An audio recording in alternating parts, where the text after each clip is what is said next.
Hey everybody, I think we're going to get started here with the presentation. Thank you for being here at the Crested Butte Museum. I am Heather, I'm the curator, and I am happy to introduce Lindsey Flewelling. She is a preservation planner and certified local government coordinator from History, Colorado. And she is going to speak to us about Archaeology and Historic Preservation Month in Crested Butte. So let's all welcome her. Well, thanks for having me. Ooh, I'm echoey to myself here, but hopefully it'll work. But yes, she said I'm Lindsey Flewelling, a preservation planner and certified local government coordinator at History, Colorado. My main role is to work with local governments around the state on their preservation programs, which includes Crested Butte, and then Gunnison County is also a CLG. Yeah, this month, May, is National Archaeology and Historic Preservation Month. So it's a time to celebrate our efforts to protect historic places while preserving and adapting them for reuse in the present and the future. So what is historic preservation? It's the study, documentation, designation, protection, and physical preservation of buildings, structures, sites, objects, and districts, which are collections of all those other types of resources. And our National Historic Preservation Framework was set up by the National Historic Preservation Act in 1966. At the federal level, we have the National Park Service as our organization that directs historic preservation nationally. And then at the state level, we have our State Historic Preservation Office. Each state has their own State Historic Preservation Office, and ours is at History, Colorado. And then the National Historic Preservation Act was amended in 1980 to add a local role that includes the local county or municipal historic preservation commissions, which is the Board of Zoning and Architectural Review there in Crested Butte. So why do we preserve buildings, structures, and all these other historic resources? It's really personal to your community and you as an individual, but we do find that it helps to increase community identity and pride, reduces waste, it helps keep demolished building materials out of landfill. It helps to revitalize historic downtowns, leads to heritage tourism, which is a multi-million-dollar industry in Colorado, can help to generate jobs, increase property values, support small businesses that may fit into the spaces in historic properties better than they would into, larger new build properties, and can help to create affordable housing for the same reason. So the main thing I'm going to talk about tonight are resources that can help with preservation. In Colorado, we're really lucky to have a couple of great programs for incentives throughout the state. Overall,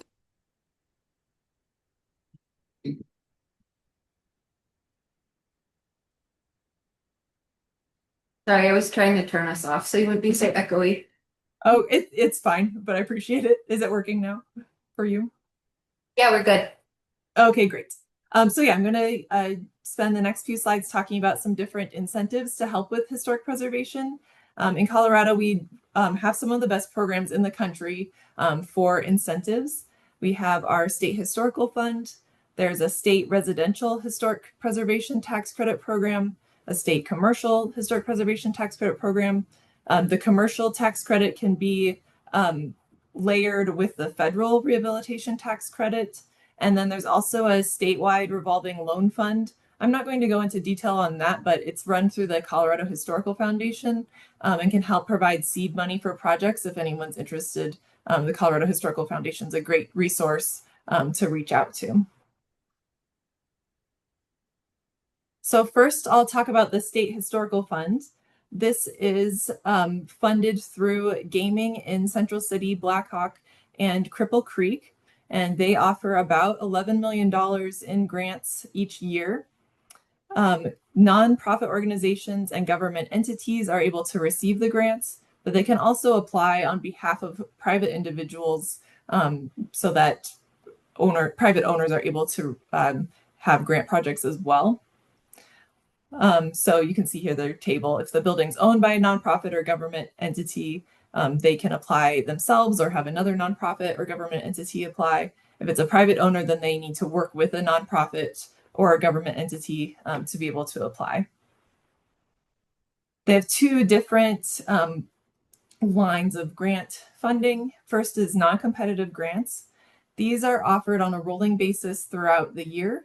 They get their funding at the start of the state fiscal year, which is July 1st, and sometimes they run out before the end of the state fiscal year, but it gets renewed again on July 1st. So it's good to be in contact with them about those funds if you're interested in applying. But for $15,000, they have historic structure assessment grants, archaeological assessments, survey plans, which would be more of a local government grant. Planning, that can include things like preservation plans or other local government documents, but it could also include construction planning for a physical construction project. It can also include National Register, State Register nominations and things like that, that help get the project set up for more work done in the future. And then emergency grants that are intended to be awarded within 3 months of an emergency or act of nature happening to a property. And then finally, they offer $5,000 for micro grants, which are very broad. You could do, events, educational opportunities. You could replace like a single door or window, things like that. Pretty open category there for the micro grants. But more popular and larger pool of money comes through the competitive grant. There are mini grants, which are from $1 to $50,000, and then general grants, $50,001 to $250,000. These support physical construction of properties, archaeology projects, education projects, training and conferences, and then also things like survey, preservation planning, and other local government projects as well. They have 2 grant rounds every year. The deadlines are April 1st and October 1st, or the nearest Monday or workday to those dates. And they have a letter of intent process, so it does require some advanced planning to get your letter of intent in, and then they'll open the application portal for you once that letter of intent has been approved, and you can be assured that your project will qualify for the grant.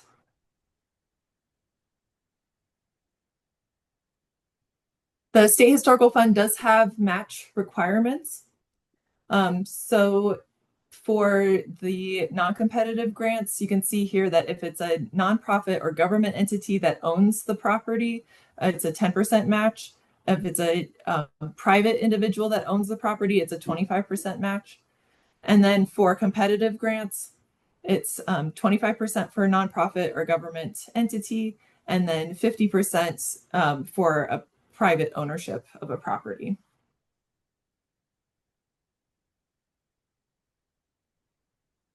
So like I said, it's just a really great grant program. They award about $11 million each year.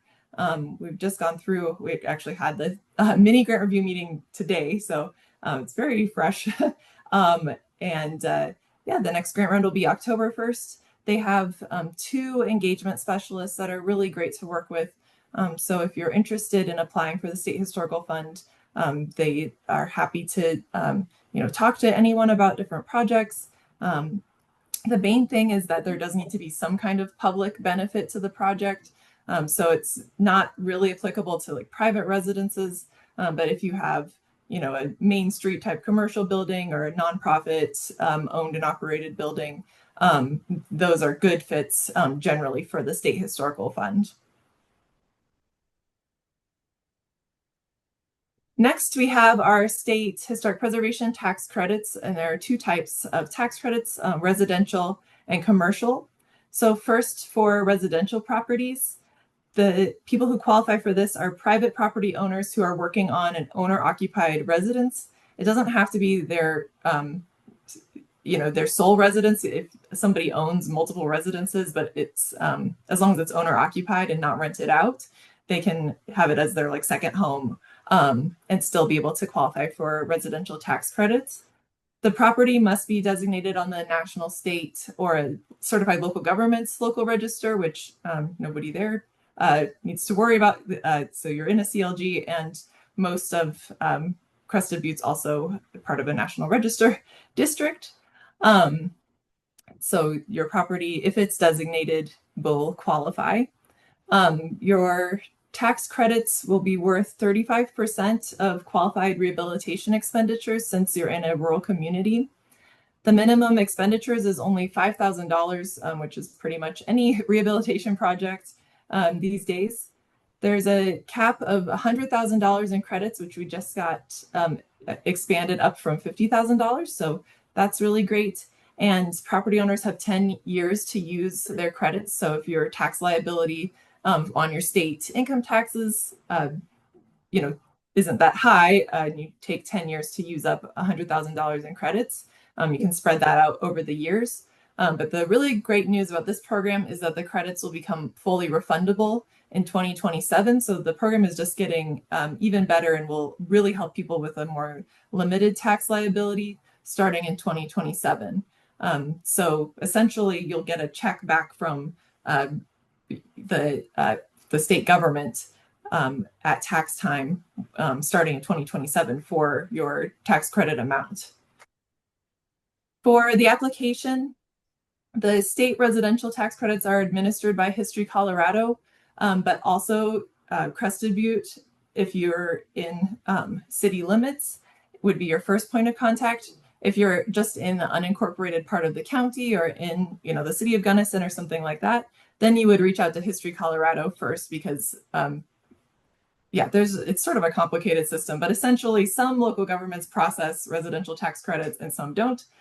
So in Crested Butte, Jesse would be your contact. Otherwise, you would reach out to my colleague, Sarah Capel, who would help walk you through the tax credit process. There's a two-part application. So first you would reach out with all of your plans, before photos, any design documents, your estimated costs to reserve the tax credit amount.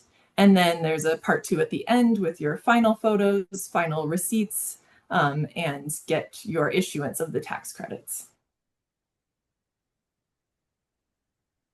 For the commercial side, these are for income producing properties. Private owners and also nonprofit owners can apply.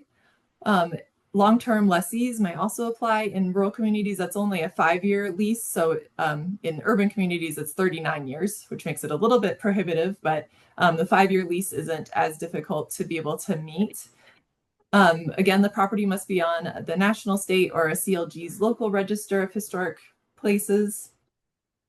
It's worth 35% on the first $2 million spent and 30% on the rest of the expenditures on the project. The minimum expenditures for commercial properties is $20,000, and there's a cap of $1 million in credits coming back to the property owner. There are actually 3 different pools of credits. So residential credits, we don't have any limit on the amount that can be dispersed.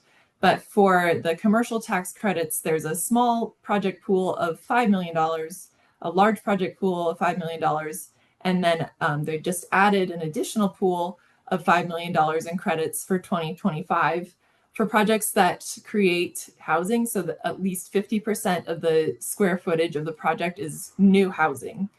So that's really exciting. And I think for 2025, I believe there is still money in tax credits for housing related projects, but the other 2 pools have been used up. So that's something to keep in mind, that there's a bit more funding available for those types of projects.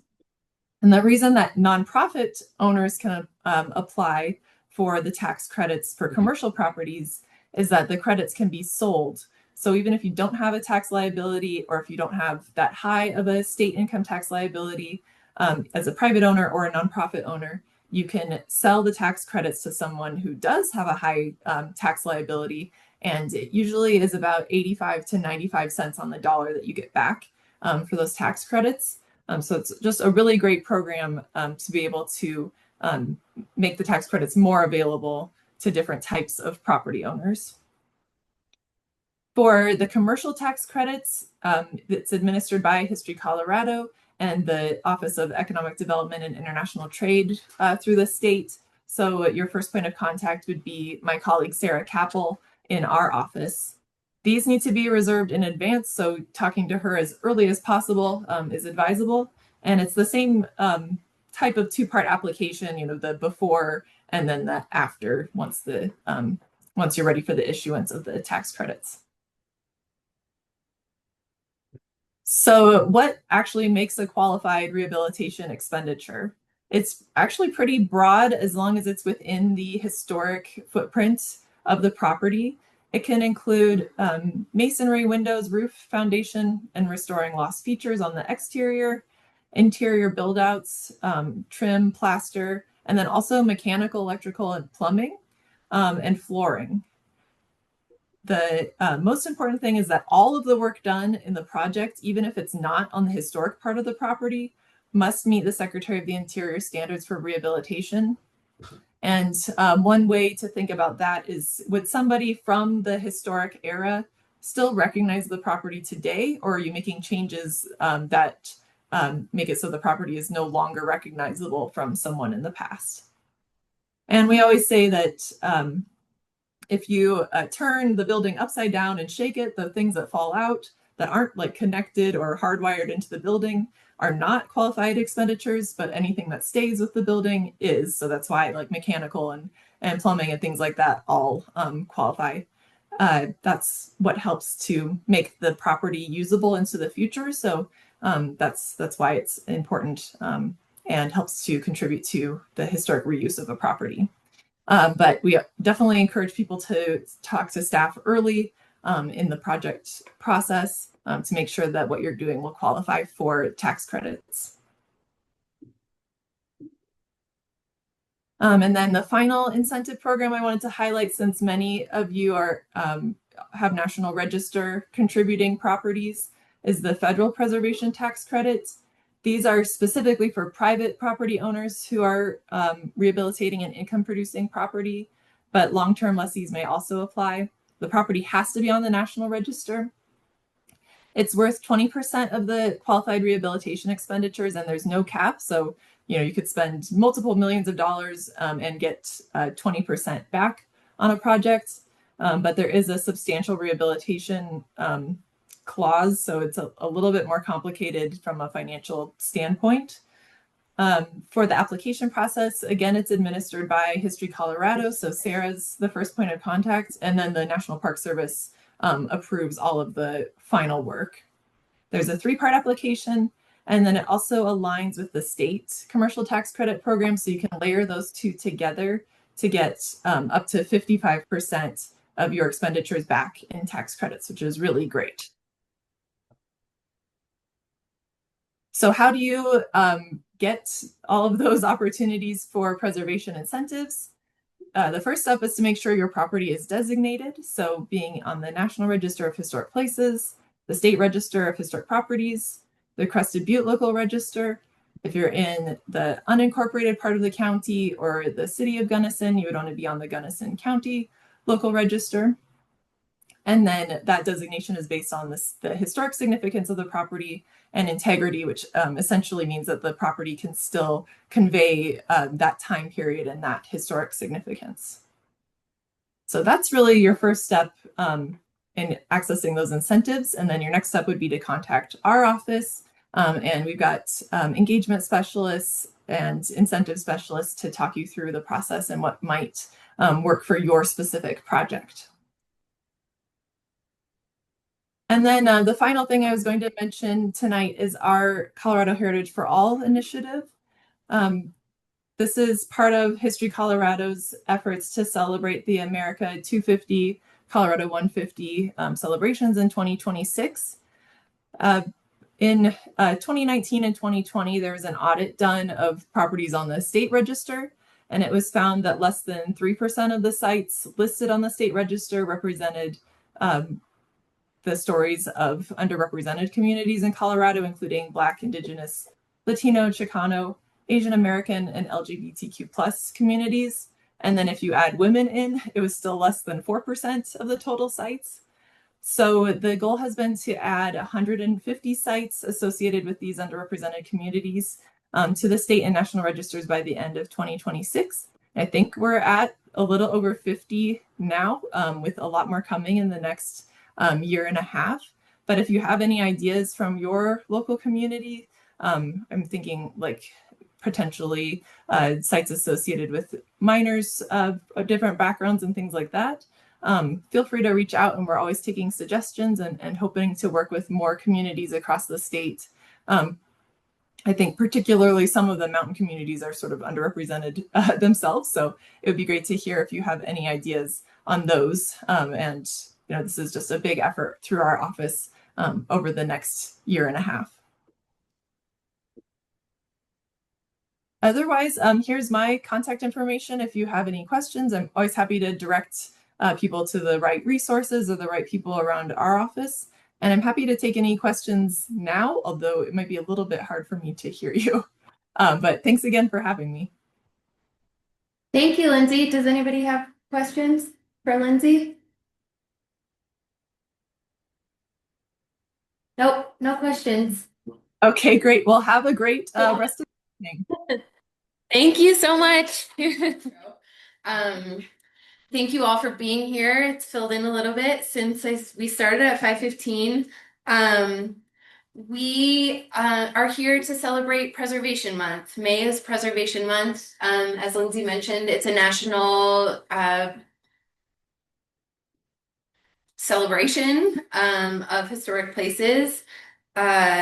We, as a staff here at the museum, are actually it's a completely new salaried staff in 2024. And so the three of us coming in just are so impressed and inspired by all the work that has been put into this building specifically, and handed down to us, and is the museum today. And so to celebrate Preservation Month, we're acknowledging and applauding all of the hard work and resources that it took to take this building into a museum, and take a moment to appreciate the preservation around town.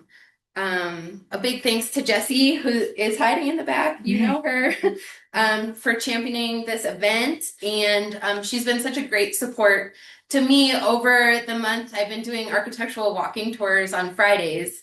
So if you missed them and would like to come on one, I am offering private tours throughout the summer. So you can just get in touch through our website or events, and I would be happy to give you a private architectural tour if you missed it. I also need to plug the fact that Tony's Speakeasy tickets are now available, previously known as the Black and White Ball. Black and white attire is still encouraged. Those are for sale, and it's the last 2 days of our membership drive. And so if you haven't renewed your membership to the museum yet, or you are not a member, come see Alyssa out in the front at our table set up out there, and we have some gifts for new members and returning members. And an individual membership is only $25 a year. So that will come back to you tenfold in the events that we offer, and the discounts and the goodies that we're giving away over the next 2 days. So yeah, just by being here, you're supporting our mission to preserve, share, and celebrate the history and traditions of Crested Butte through engaging educational and cultural experiences. The museum connects people to the past, the place, and each other. And so with that, I just put together this really short slideshow, a brief overview of the history of the Elk Avenue property. And if you are interested in digging deeper into this, our exhibit here in the middle, 331 Elk, does take a deeper dive into the more personal stories of the people involved. And so really there were 3 ownerships before the museum, and you can see them outlined here. We don't have any pictures of John McCosker, but there is a amusing description written on the exhibit that I would recommend reading.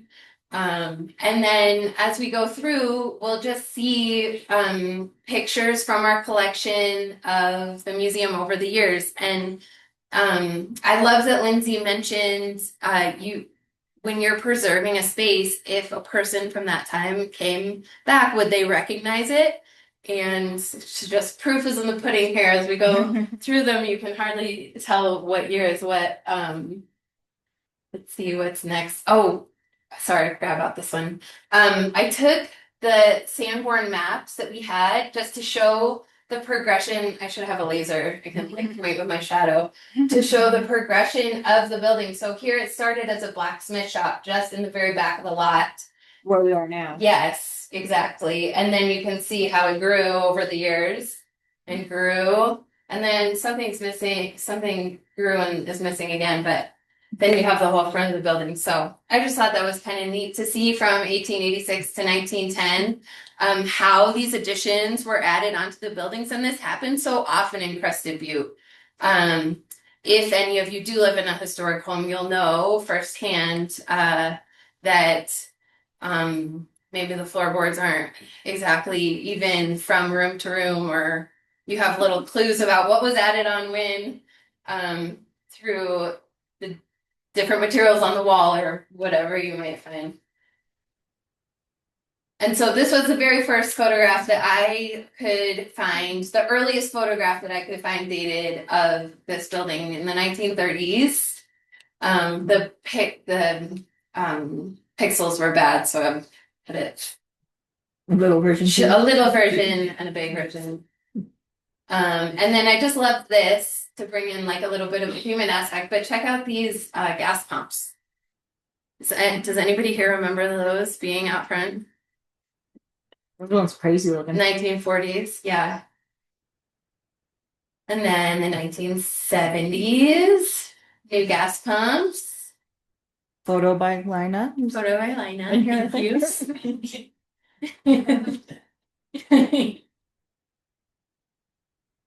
And we all know and love the interior of Tony's. And Tony, of course.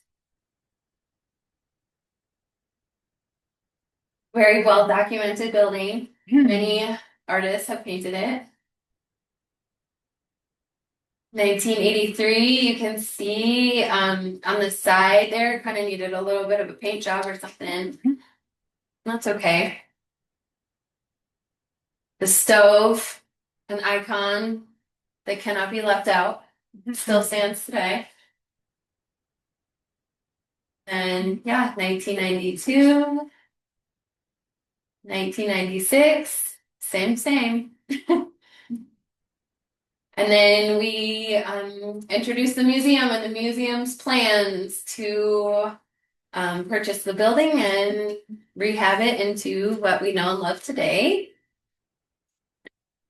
And then some fun photos from the opening party. If you recognize anybody, these are also in the binder that's on the table over there with the names of everybody.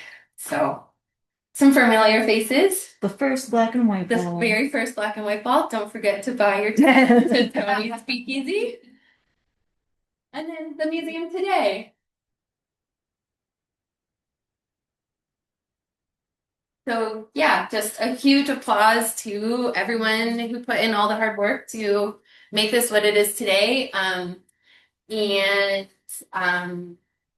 includes not only the workers and employees, but all of our donors too. We would not be here without you today. And with that, I'd love to introduce Mike Fahrlander, who was a contractor on the project, and I'm interested to hear his involvement and stories about how he got to be a part of this project. So let's welcome him. Thank you. Thank you, Heather. Sure. I'm Mike Fahrlander, and I was the building contractor on the first phase of the renovation of the condo.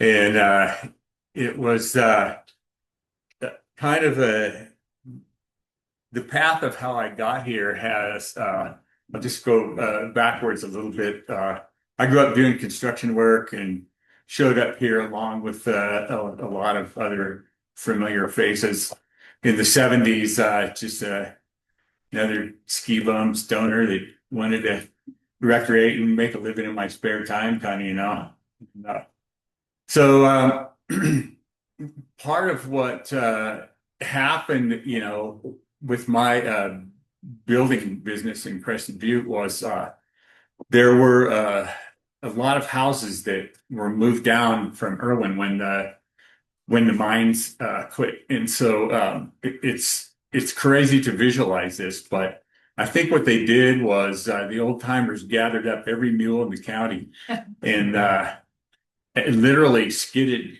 whole houses down the pass on the snow on log skids. What a crazy idea. So got him down to town and, not really having access to actual foundation construction. What they did was take these old houses and just set them on a grade beam, essentially a log on a lot in town. And there they sat for the next 100 years or whatever. So about the time, and I was not the first person by any means to get involved in renovating houses like this and figuring out how to do it out of the ground. But even back in this era, to have the house mover guy come, lift up the house, build a concrete foundation underneath, and set the house back down was running into like 15, 20 grand, which is like a ton of money, in that era for sure. So one of the things that my crew and I did was we figured out a way to, with the series of, at this point, you could buy hydraulic jacks that work off a compressor. So an air jack, essentially. And they were real reasonable. And we bought about a dozen 20 and 60-ton air jacks. So we could come in to a house and pick out the worst, lowest point of the house, rebuild all the rotten structure, and then pick up one stretch of wall at a time, build a concrete foundation under it and a pressure treated stem wall, and then set the house. And then by working our way around the house, we could get a foundation under the house that was going to last for a long time and level up the house. We couldn't pick up the house feet or anything. We could pick up the house maybe 6 inches. But so anyway, we figured out a good system to get these old houses that were starting to rot and just crumble into the ground, and make them last a long time. And it's funny, when we first started doing this, we did a couple of them where we jacked up houses and put an entire foundation under a house for like $5,000, and we each made a few $100 and we're like, yay. Pretty simple time. I'm going to glance through my notes here for just a second. I guess the other thing I wanted to touch on that is, relative to what we have here in the museum. Congratulations to Heather and the rest of the people through the years. There's so much in this small building, and having been here for, the later part of the history and in some of the ongoing stuff in this building, this is amazing, right? I mean, if you look at the displays and all of the information that is put in here, it's such a really top-notch job and a great storytelling of the history of the community and the different eras. when I first lived here, like there was one snowplow and one cop on the whole north end of the valley. You know, to give you an idea, it was real simpler time. You got stuck a lot, you know. By springtime, there weren't enough snow plows, so by springtime, the snow would be just packed down from everybody's old junk vehicles, and it'd be like this thick of compressed frozen snow on the streets. And then the day would come when it would quit freezing at night, right, Lina? And you'd drive down the street and your vehicle would just stink up to the axles in last year's snow came out. Yeah, it was pretty crazy. When I was coming in to the Conoco, you know, when I first lived in town, it was kind of a general store, hardware store, sporting goods. You can still buy dynamite, you know. You can't do that anymore, right?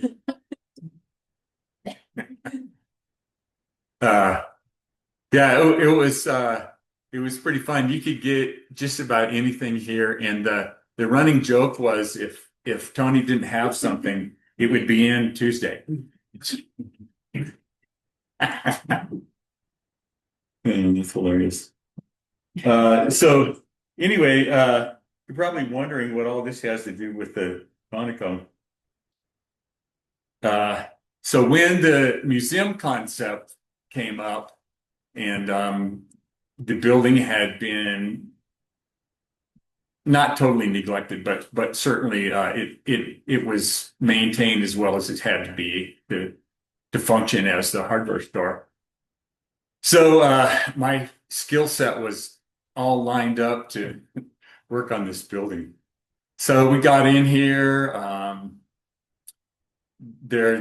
Most of the exterior lower framing was pretty rotten. Rebuilt a lot of that, poured through the system of jacks that I've talked about a minute ago, lifted a lot of sections and built a new foundation under, you know, there wasn't any, or added to what was there and got something that was pretty stable. The front floor heading out through the store, you know, it's still a little wobbly, but honestly, it used to be like this, you know. So we were the crawl space, and I mean crawl. We were able to get in there and block up sections of the floor and rebuild various parts of it. So we did really most of what we did was pretty lasting work, like definitely not a Cadillac job like you would have on the order of what your building departments would require today, but adequate, right? And it's, you know, I guess the other thing that Tony did was this during the winter was car storage. Mm-hmm. You know, by the time I was here, at any rate, there wasn't any mechanical work going on. It was just car storage. Jan was reminding me that there was some drama when a car was stolen from here, an old Cadillac, and it had the reason that it got famous because it had a trunk full of machine guns. Oh, And it turned up over in Hotchkiss, and then the FBI showed up. You never know. Anyway, so I guess another thing that was a problem with the building was that this had been heated with coal for like all these years. And so everything, the walls, the attics and everything had like tons of coal dust built up, and it just continually sifted down through the ceilings. And, you know, for this building to be cleaned up and function as a museum, something had to be done with that. And unfortunately, there wasn't any good way to do that. So what we all did is we just bundled up in our Carhartts and scarves and respirators and bought a half a dozen shop vacs and went at it. And yeah, and you can imagine this entire attic, a couple inches full of coal dust. And got that all cleaned up the hard way and then went back and put a vapor barrier on that and then insulation blown in. So that was one of the first steps to getting it to be a building where you would keep all these quality displays and artifacts and so on that wouldn't be destroyed by all the leftover geek in the building. I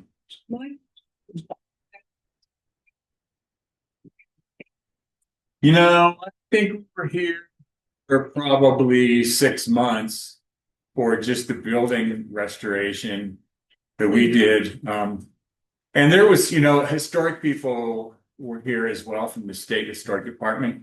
And they wanted to really, they wanted things to stay as original as possible. So there was a lot of stuff that we did in terms of renovating the front of the structure with the paneling and stuff like that. There's a little bit more decorative carpenter work. There was a lot of hand scraping and stuff because they didn't want you to get in there with a belt sander or something and they go and hack it up. We took the whole roof off and ran a layer of ice barrier and put the old roof back up, so it was the same funky old roof, but it didn't leak any. At the state. Yeah, all the metal. No, one stretch at a time. We did half of the hardware store at a time, got that all put back together and, kind of working around the weather like you would with any kind of roofing project. And then that extends to my other question, is so you lifted up and repaired the foundation in pieces, you didn't lift up the whole building. And No, so- that's the deal. So to lift the whole building, you've probably seen this. The guys come in with cranes and a truck full of I-beams. It's very involved to pick up an entire building. So, just kind of in a nutshell, the way that we figured out to do it was you get the building, you go through, shoot grades on the entire building, figure out where the lowest aspect is and where the highest aspect is. Usually like the north and east sides would be pretty rotten. Southern and west aspects would be in better shape. So we would try and pick the highest part that's in pretty good shape. And that would be our benchmark that we would bring the rest of the building up to and do it for maybe 20, 30, 40 feet out stretch, rebuild that much, pour concrete foundation, build a stem wall, get that set, and then move around the corner. So it was a little bit of a country procedure for sure. But One other thing, what kind of skill set did you have before you started doing this to like mind matrix and stuff? that's a good question. I feel like fortunately grew up in a family that didn't really have any extra money. So by the time I was a teenager, me and several of my buddies in our neighborhood went to work for a masonry contractor in the summer. And so we learned how to build forms and how to set up. We were the gophers. We were the labor crew, and learned how to pour concrete and a lot of stuff. So as I grew up through high school and then after high school, just worked for a lot of different builders, people doing concrete work, masonry work, whatever. And that was kind of my education. I actually moved to the county to go to college. I lived in Gunnison for about a year, less than a year before I came here. And I was kind of all fired up to go to college, and I didn't have any money and I didn't have great grades. And in the midst of this, somebody, one of my neighbors in Gunny, asked me if I would do a small house addition for them, which I did, and it went on for 40 years. That's kind of my story, and I'm sticking to it. I would say, really like I say, the bulk of what we did to get the building ready for people to follow up, build the displays, do all the rest of the nice finish work. The kitchen was a tire shop. You've probably seen pictures of that. And it's just piled full of junk.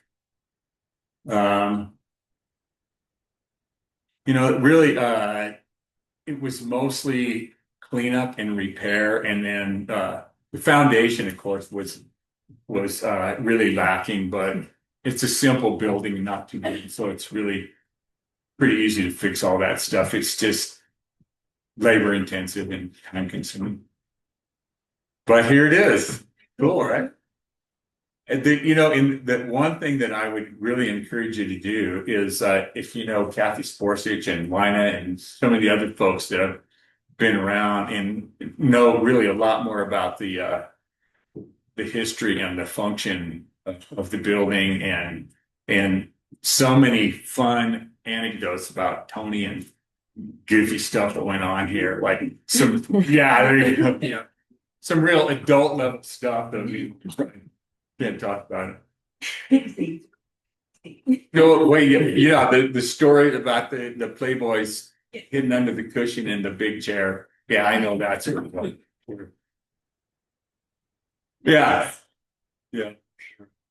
Does anybody have any questions? That's kind of mine. Sometimes I find people like yourself that are in the trade of kitchen work. Yeah. What would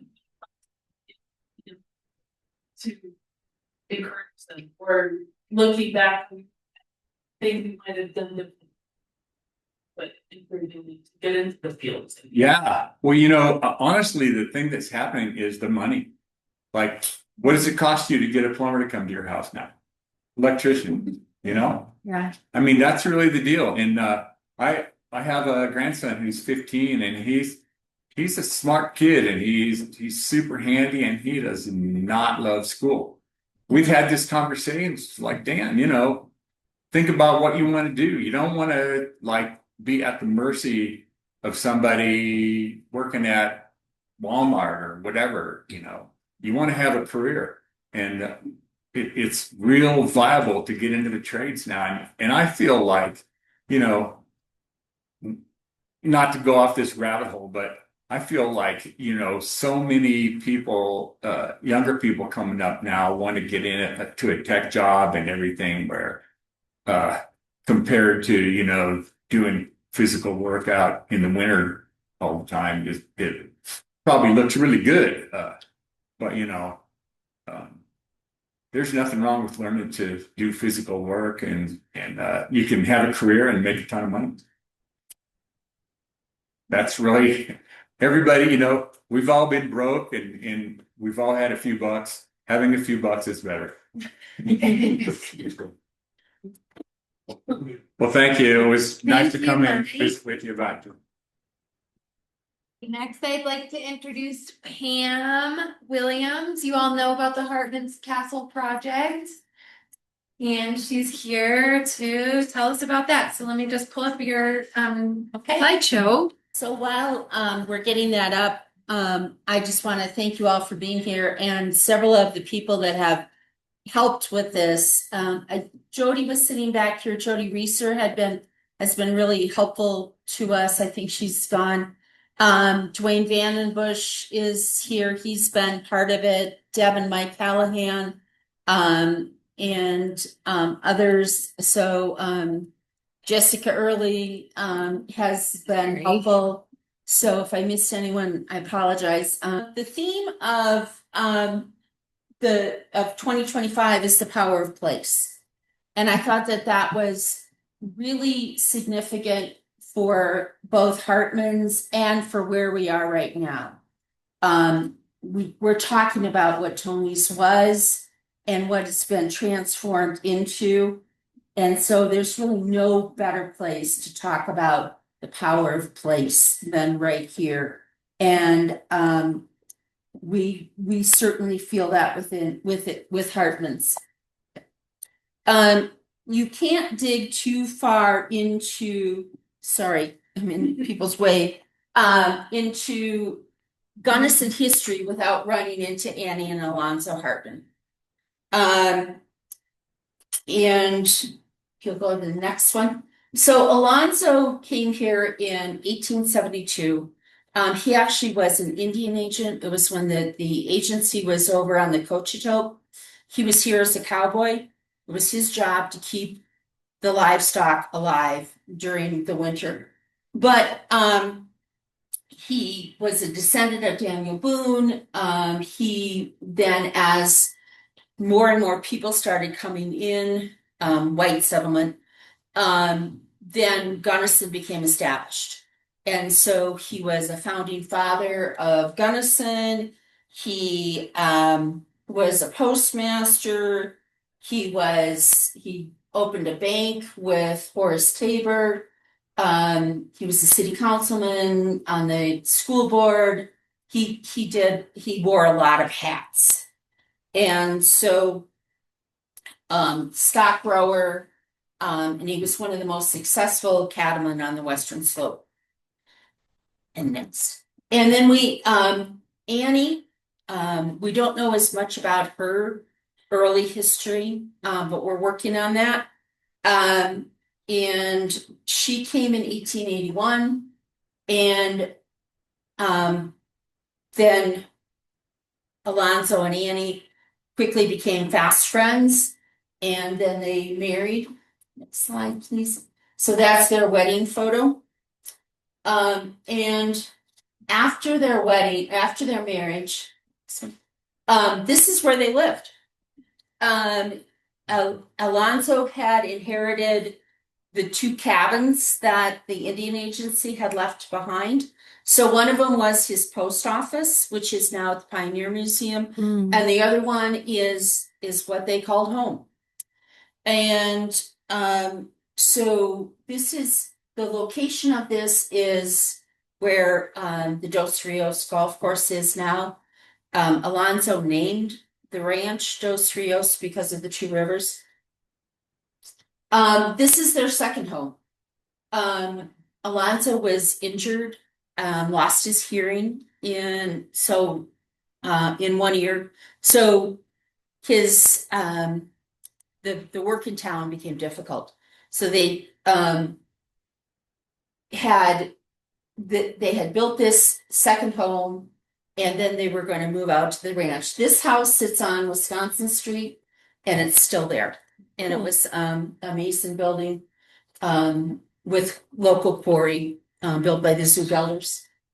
And then this is their third house. This is out at the ranch. We think we've got this correct. There, anytime you dig into history, you can get contradicting dates. So this is the house they built. And so then we go on to that. Wow. Yeah. So for this house was designed by Annie and her minister and the Masons. So can you imagine sitting around the table and planning that? I love it. And so this is the house, just like with Tony's. We're fundraising to raise money to purchase it, to restore it, to make it back to what it was.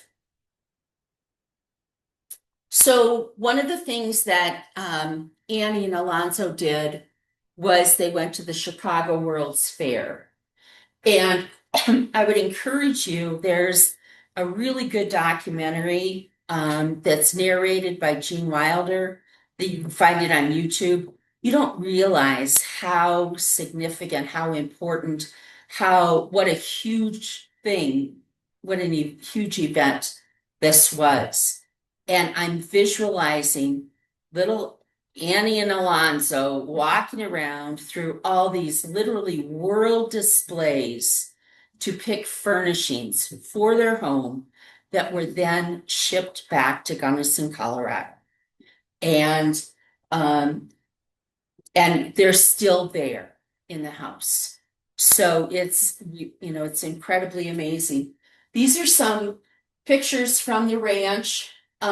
They ranch there. The ranch grew to about 2,000 acres. One of the bigger ranches in the area. And then in about 1911, Alonzo decides that the glory days of cattle ranching are behind them. So he decides that he's going to sell the ranch. And Annie was warned by, in his book, he refers to this person as a gypsy fortune teller. And Annie's warned that your husband's going to sell the ranch. It will lead you to much unhappiness. And Alonzo brushed it off and sold the ranch to a partnership with 3 different people. But the fortune teller was correct. The Paradox Valley project, which is what he took the money and invested in, was broke by 1918. And so Alonzo returns to Gunnison. Annie maybe never left. They had a daughter who was in school. She maybe moved back into the Wisconsin house. Alonzo resumes his, jobs in town. So he's gone from being, this wealthy cattleman to he's back to being the teller at the bank. But in the meantime, back at the ranch, that wasn't going well either. Those 3 partners did not equal one Alonzo Hartman. And so we're a little out of whack here. Sorry. No, that's fine. Though that partnership is breaking up at about the same time that Alonzo comes back. And he maybe went back to the ranch and helped as a ranch foreman. But that's when the Dos Rios Ranch was being broken up. And Lynn French, who some of you may know, he was an attorney in Gunnison and Crested Butte in the 70s. By the time he owned the ranch, it was down to 300 acres. So that was what was left. So Annie and Alonzo continued to come back. So they stayed here until their daughter graduated from Western, well, it was called the normal school then. And so they continued to come back. And this is a picture of one of the cattleman days. Here we have Alonzo, and presumably Annie is somewhere in the photo. He's a little more distinctive with the mustache. And so they continued to love the area. This was what they called home. Ready? Yep. So this picture here, you would think it's just the family in front of the castle. But given the age of the people in the photo, given the vehicle, which Mike has helped us identify, this picture was probably taken 15 years after they had sold the ranch. They came back. That's how much they loved that home and how much that meant to them. So we as a community have the opportunity to do what was done here. Of those fireplaces that they bought at the Chicago World's Fair, all of them are still there. And so, we've got the fireplaces, the grand staircase, the turret, you know, all of that is still there. And this is some of the restoration work has been done for us. The property was a restaurant in the 70s and 80s, and what we've been told recently is that that owner peeled back all the layers of paint and wallpaper and got down to the original, down to what Annie and Alonzo had picked, and had a restoration wallpaper as close as they could get. We're still, there's so many stories with Hartman's that we're still, you know, tracing them all down. So we think we have, you know, already, you know, pretty close to what Annie had picked for wallpaper. We've already got county approval so that we can be a commercial property, so that we can host celebrations, community events, and provide a venue for other nonprofits for their fundraisers. And you know, the places like Tony's and the Molly Brown House, you know, they're more than just wood and brick. They are cultural anchors that help us identify who we are, and appreciate who those people were. So we have an opportunity to bring this back, just like the Molly Brown House, Hartman's, just like Tony's. You know, this property is 130 years old. So it suffered from use, disuse, misuse. And so, you know, it's not just like Mike was talking about, all, you know, the work that was done here. You know, we've got work to do, but we think it's worth saving. So thank you for your time. Thank you for any of you who have contributed in either helping us or in donations. We appreciate it, and we hope that we will be able to protect that property as well. Deborah, would you have a question? We are doing tours. Now that the back of winter is well and truly broken, we believe. One of the things we part of our marketing and fundraising effort is giving tours to anyone who wants to come and see it and touch it and feel it, because there's nothing that will give you a sense of how important this local land is than a tour. So there's a sign-up sheet in the state right here. Get you on the email list, but also we can get your numbers. Pam and I live very close, so let's get you in there and walk you around. One of the things that was talked about earlier was, will people recognize the building? If Annie walked into that building, she would know it. Yeah. It is the way she left it. But it's the way the community experienced it too. Hartman's had dances, and they would dance till the morning.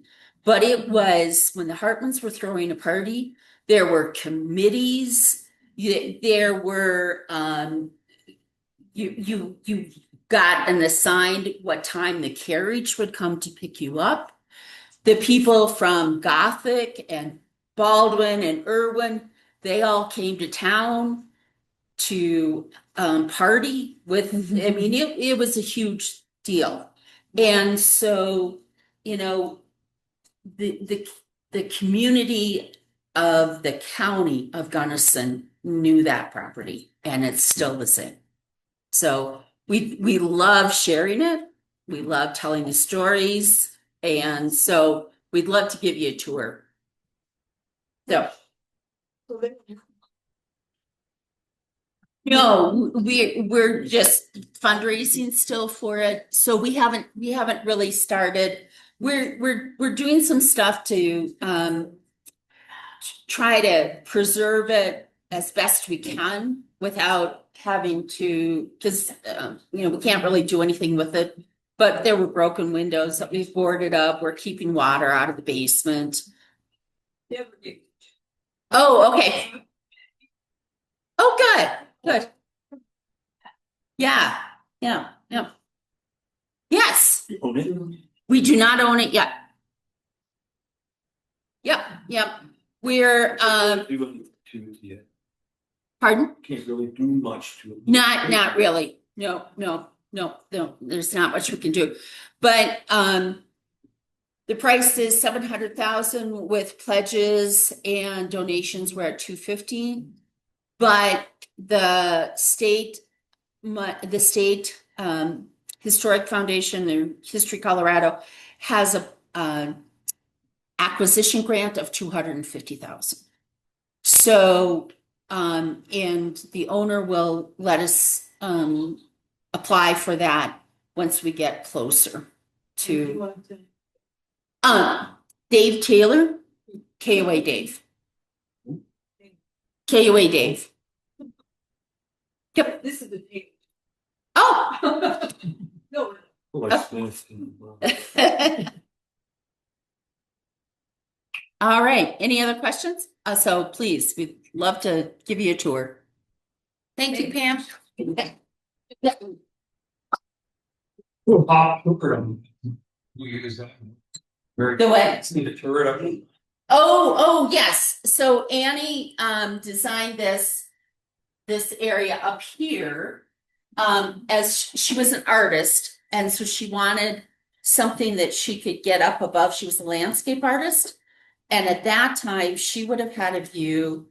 Hartman Rocks, of course, was theirs, and so she would have had a view from there to the Palisades. Wow. And so anyway, there was an amazing artist community here that those women, and Annie was part of, working for women's rights. And so she herself was another amazing person.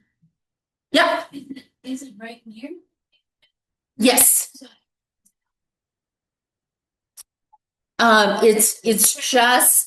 It would be just south of the KOA.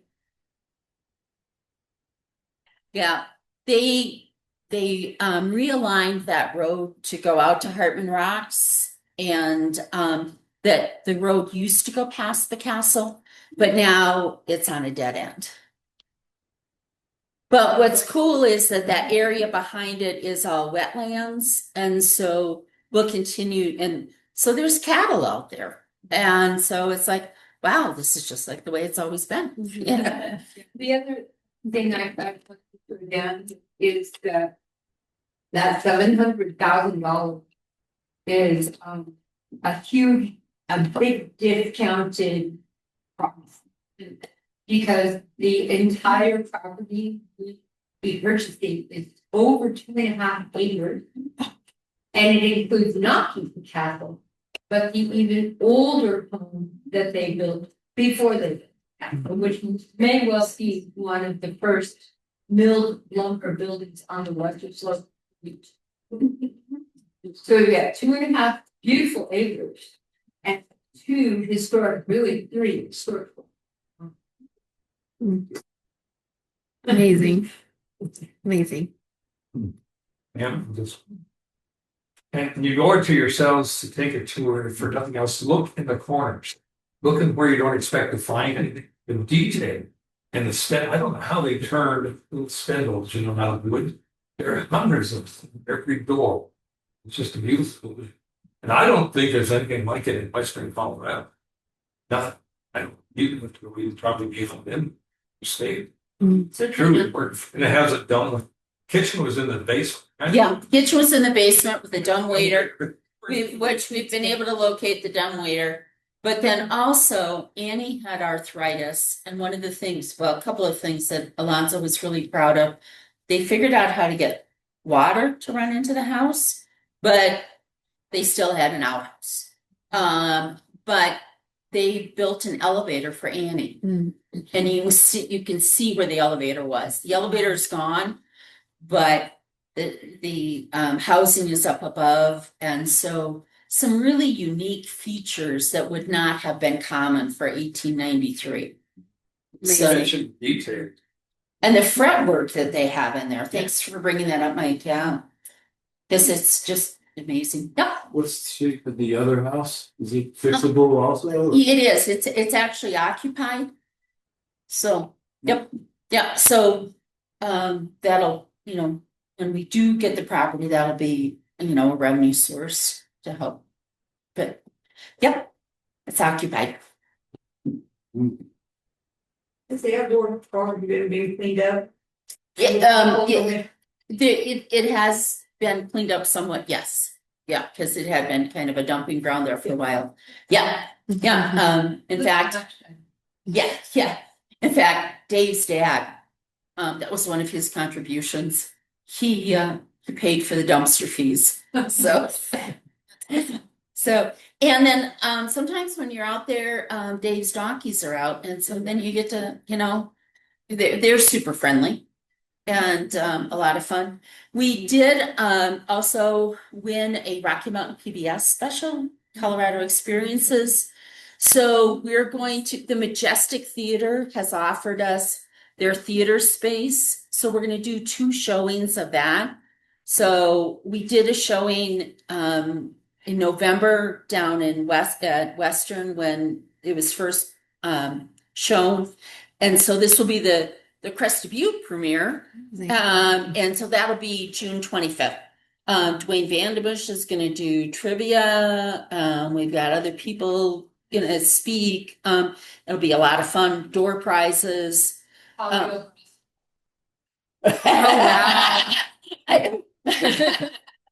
We haven't told her that. Thank you. Thank you, Pam. Thank you all for coming. Don't forget to check out the 2 tables set up over there and help us eat this food. Thanks to the town of Crested Butte. Jesse organized Dana Zobs to cater for us, and we need it gone. So put it in your bellies.